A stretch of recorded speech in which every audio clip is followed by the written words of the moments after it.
जय माता दी, जय मां कामाख्या। मां भगवती जगत जननी के चरणों में अरदास, आपकी तरफ से भी मेरी तरफ से भी, कि सभी के घरों में खुशियां हो, सुख हो, समृद्धि हो, शांति हो, निरोगी रहे।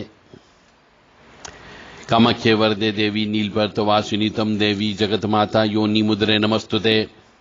कामाख्ये काम संपन्ने कामेश्वरी हर प्रिय काम नाम देहि में नित्यम कामेश्वरी नमस्तुते। काम दे काम रूपस्ते सुभगे सुर सेविते करोमि दर्शन देव्यम सर कामार सिद्धयेत। ओम महेशानी महामाये चामुंडे मुंड मालिनी आयु आरोग्य ऐश्वर्य देहि में देवी परमेश्वरी। ओम जयंती मंगला काली भद्रकाली कपालिनी दुर्गा क्षमा शिवा धात्री स्वाहा सदा नमस्तुते। ओम सर्वमंगल मांगल्ये शिवे सर्वा साधिके शरण्ये त्र्यंबके गौरी नारायणी नमस्तुते। दुर्गति नाशिनी दुर्गा जय जय, काल विनाशिनी काली जय जय, उमा रमा ब्रह्माणी जय जय, सीता राधा रुक्मणी जय जय। महालक्ष्मी नमस्तुभ्यम नमस्तुभ्यम सुरेश्वरी, हरिप्रिय नमस्तुभ्यम नमस्तुभ्यम दयानिधि।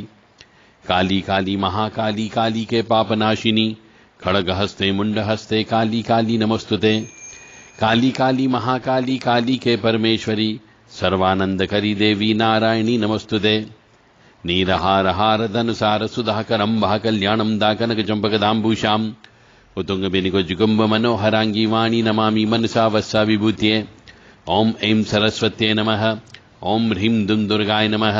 या जल जल प्रज्वल अग्नि रूपाय ओम होम ह्रीं सिं ज्वाला देवी नमो नमः। ओम भूर्भुवः स्वः तत्सवितुर्वरेण्यं भर्गो देवस्य धीमहि धियो यो नः प्रचोदयात्। ओम त्र्यंबकं यजामहे सुगंधिं पुष्टिवर्धनम् उर्वारुक्मी वंदनान् मृत्योर्मुक्षीमामृतात्। हम हनुमते रुद्रात्मका हुं फट्। ओम ह्रीं हनुमते रामदूताय नमः। ओम बम भैरवाय नमः। क्रीं कालिकाय नमः। ओम हम शम नम गम फम सम खम महाकाल भैरवाय नमः। ओम ब्रह्मा मुरारी त्रिपुरांतकारी भानु शशि भूमि सुतो बुधश्च गुरुश्च शुक्र शनि राहु केतवे सर्वे ग्रहा शांति करा भवन्तु। देव राधा ट्रस्ट की तरफ से सत्यवाणी की प्रस्तुति, रहस्यमय ज्ञान की दुनिया में आज हम आपको हनुमान जी को शंकर सुवन क्यों कहा जाता है। बहुत से लोग कहते हैं और किताबों में भी लिखा हुआ है, शंकर सुवन केसरी नंदन तेज प्रताप महाजगवंदन। तो ये शंकर सुवन क्या है?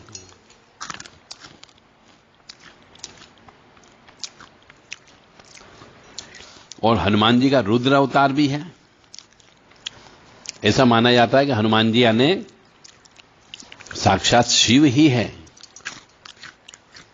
तो हनुमान जी का पूजन अर्चन करने का मतलब है शिव जी की पूजन अर्चन करना।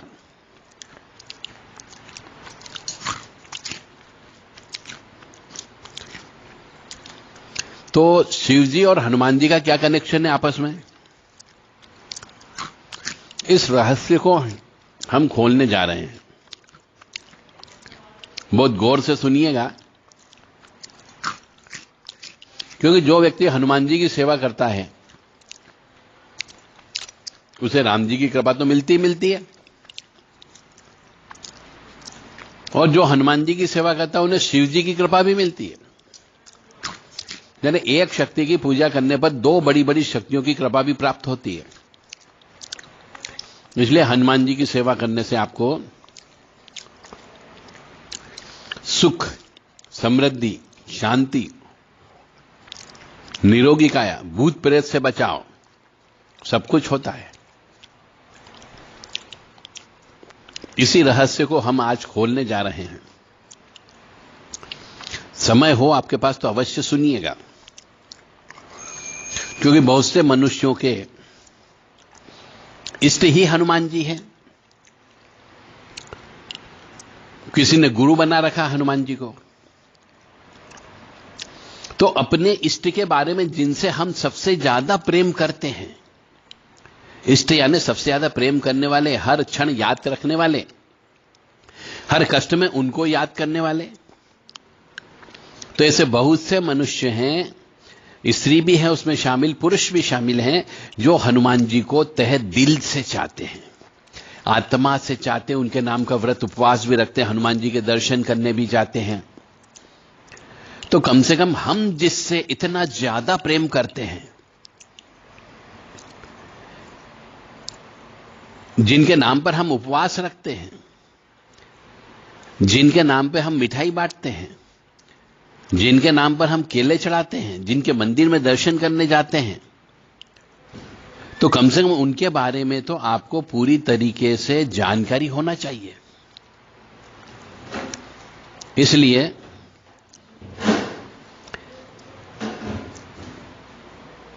आपको हम हनुमान जी के बारे में आज विस्तृत रूप से चर्चा करेंगे। तो शिव जी ने हनुमान जी का अवतार क्यों लिया, किस लिए लिया, इस विषय के ऊपर भी चर्चा करेंगे।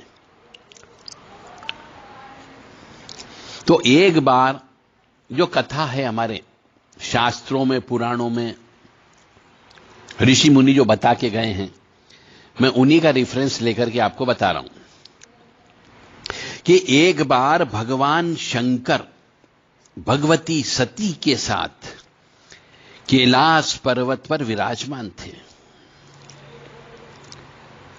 कोई प्रसंग चल रहा होगा, बातचीत चल रही होगी, तो भगवान शंकर ने अपनी प्राण प्रिया सती से कहा कि हे प्रिय, जिनके नाम को रट रट कर मैं गदगद होते रहता हूं, क्योंकि शिव जी किसका नाम लेते हैं?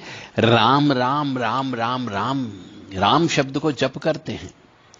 इसलिए किसी डेड बॉडी को जब वहां तक लेके जाते हैं शमशान तक, क्योंकि अघोरेश्वर महाराज बैठे हुए शमशान में, साक्षात शिव जी बैठे हुए, तो जब डेड बॉडी को भी ले जाते हैं तो बोलते हैं राम नाम सत्य है, राम का नाम सत्य है, राम नाम सत्य है, सत्य बोलो, सत्य है। तो राम नाम क्यों बोला जाता है? वो राम नाम बोलने के पीछे का कारण ही यही है कि शिव जी स्वयं राम नाम बोलते रहते हैं। तो भगवान शंकर ने अपनी प्राण प्रिया सती से कहा कि प्रिय, जिनके नामों को मैं रट रट के गदगद होते रहता हूं, वे मेरे प्रभु अवतार धारण करने के लिए संसार में आ रहे हैं। सभी देवता उनके साथ अवतार लेंगे और उनकी सेवा का सुयोग्य प्राप्त करेंगे, तब मैं क्यों वंचित रहूं? तो मैं भी वहीं चलूं और उनकी सेवा करके अपनी युग युग की लालसा पूरी करूं। यानी भगवान शंकर कह रहे हैं कि मैं भी अपने जिनका नाम लेते रहता हूं उनकी सेवा करूंगा। तो भगवान शंकर की यह बात सुनकर सती जी ने सोचकर कहा, प्रभु, भगवान का अवतार इस बार रावण को मारने के लिए हो रहा है, तो रावण आपका अनन्य भक्त है, यहां तक कि उसने अपने सिरों को काटकर आपको समर्पित भी कर दिया। ऐसी स्थिति में आप उसको मारने में कैसे सहयोग दोगे? अरे जो आपका बहुत ज्यादा चाटुकार है, जो आपकी स्तुति गाता रहता है, जो आपकी पूजा पाठ करते रहता है, आप उसी को मारने के लिए जाओगे? बहुत रहस्यमय ज्ञान है।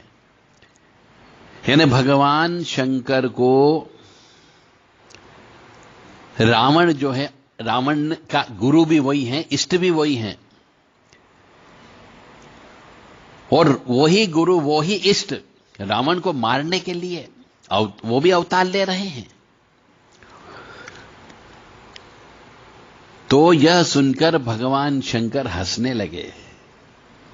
उन्होंने कहा, देवी जी, जैसे रावण ने मेरी भक्ति की है, वैसे ही उसने मेरे एक अंश की अवहेलना भी तो की है।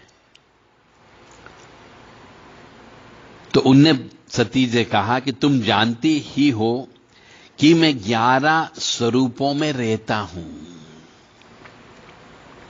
जब उसने अपने 10 सिर अर्पित कर मेरी पूजा की थी, तब उसने मेरे एक अंश को बिना पूजा किए ही छोड़ दिया।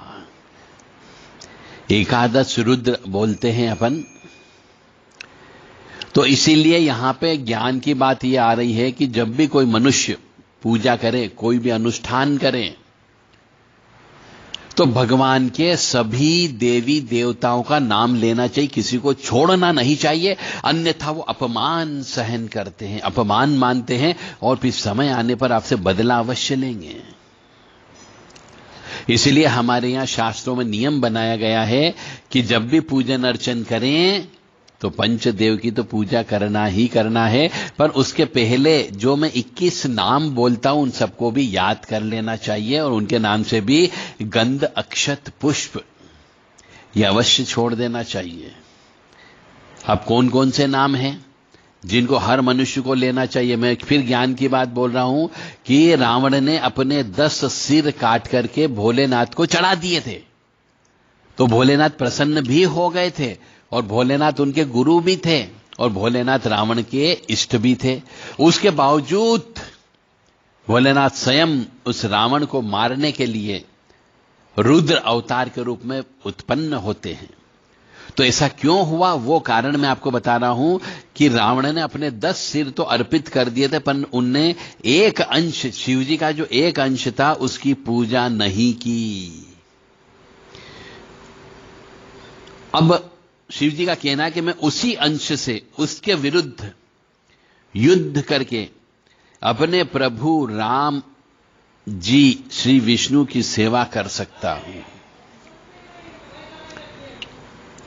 तो शिवजी का कहना है कि मैंने वायु देवता के द्वारा अंजना के गर्भ से अवतार लेने का निश्चय कर लिया है।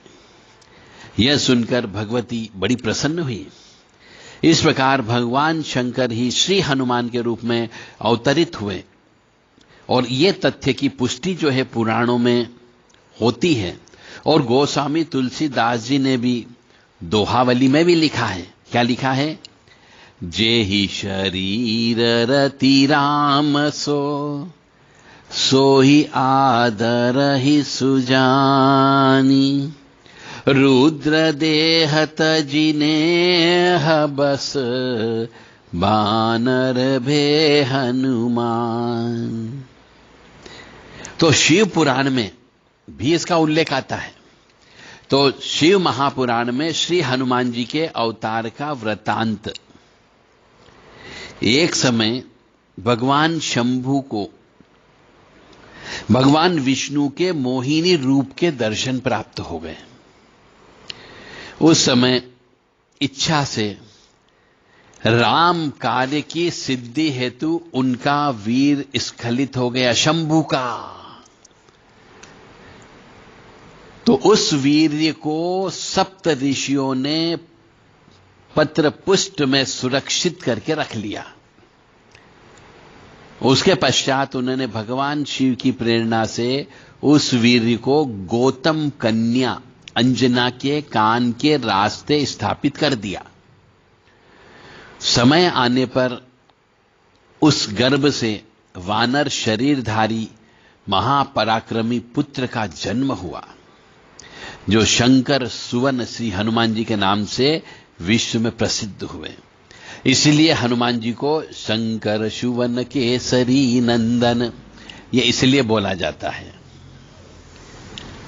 अब बहुत सी कथाओं में थोड़ा थोड़ा भेद भी है हमारे यहां पर। अलग अलग ऋषि मुनियों ने कह लीजिए या व्याख्याकारों ने अलग अलग तरीके से हमारे यहां रामायण की व्याख्या की है, वेदों की भी व्याख्या की है, पुराणों की भी व्याख्या की है। तो एक जगह जो हमें कथा मिली वो थोड़ी अलग किस्म की कथा मिली, वो भी सुन लीजिए।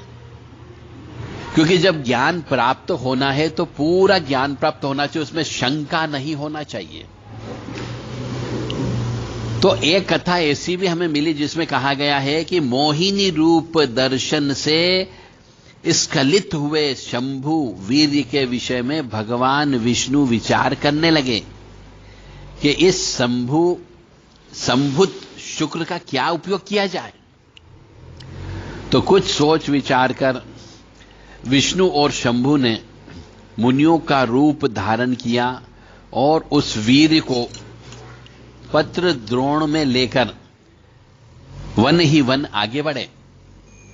कुछ दूर जाने पर उन दोनों को एक कन्या दिखी जो घोर तपस्या में रत थी। वे उनके पास जाकर बोले कि तपस्विनी कन्ये, यह क्या कर रही हो? बिना दीक्षा लिए तुम्हारी तपस्या सफल नहीं हो सकती, अतः शीघ्र ही किसी योग्य मुनि से दीक्षा ले लो। अब यहां पे फिर ज्ञान ये आता है कि कोई भी मनुष्य जब भी कोई साधना करता हो, तपस्या करता हो, तप करता हो, किसी भगवान को प्राप्त करने की लालसा करता हो, कोई अनुष्ठान करता हो, उससे कोई काम करवाता हो, तो उस मनुष्य को किसी गुरु से गुरु दीक्षा अवश्य लेना चाहिए, तो ही वो काम सफल होता है, अन्यथा सफल नहीं होता है। यानी जो मनुष्य, कोई भी मनुष्य साधना करना चाहता हो तो उसको बहुत से साधक लोग कहते हैं हमने हनुमान जी को गुरु बना लिया, कोई कहता हमने शिव जी को गुरु बना लिया, कोई कहता हमने देवी जी को गुरु बना लिया। तो ऐसे गुरु नहीं बनाया जा सकता। गुरु किसी न किसी फिजिकली भौतिक शरीर वाले व्यक्ति को गुरु बनाना चाहिए। तो वो जो कन्या बिना दीक्षा लिए तुम्हारी तपस्या सफल नहीं हो सकती, ऐसा उन दोनों ने बोला। तो तपोनिष्ठ कन्या जो अंजना थी ने उन दोनों मुनियों की बात सुनकर मन में विचार किया कि ये तो सर्वकाल के दृष्टा, यानी सब चीज जानते हैं, तो मेरे भूतकाल की बात को सत्य कह रहे हैं कि मैंने अभी तक गुरु नहीं बनाया, अतः क्यों न इन्हीं से मंत्र दीक्षा ले ली जाए। अब यहां पे फिर ज्ञान की बात आती है कि गुरु बनाने के लिए सोचने की आवश्यकता नहीं पड़ना चाहिए।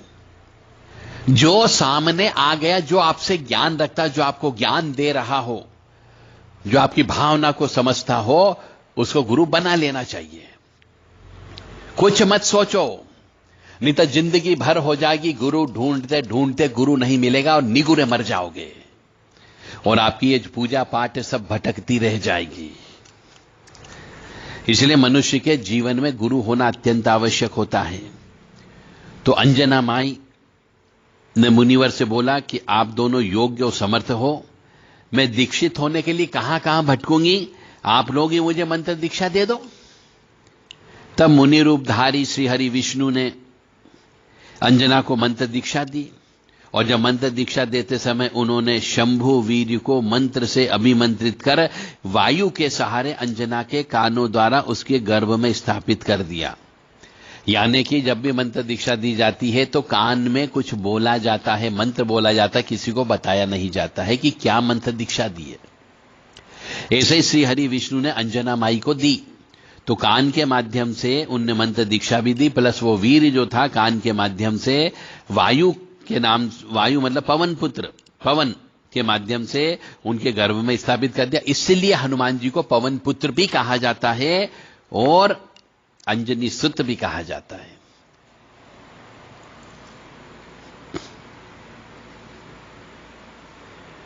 तो वो शंभु का जो शुक्र था, शिव जी का जो शुक्र था, उद्दत से हनुमान जी अंजना नंदन कहलाने लगे और शंकर सुवन कहलाने लगे। ये भी कथा कहीं न कहीं पे है। अब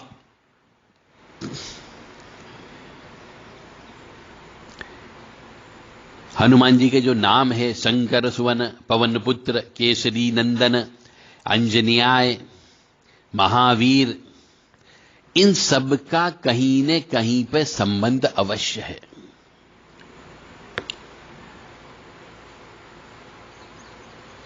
एक कथा और मिली हमें, हनुमान जी का जन्म कैसे हुआ, तीसरी कथा है ये।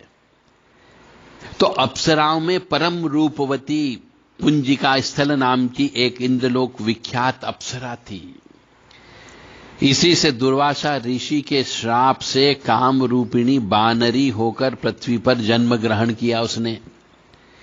वहीं कपि श्रेष्ठ केशरी की पत्नी होकर अंजना के नाम से विख्यात भी हुई और पर्वत श्रेष्ठ सुमेरु पर केशरी राज्य शासन करते थे।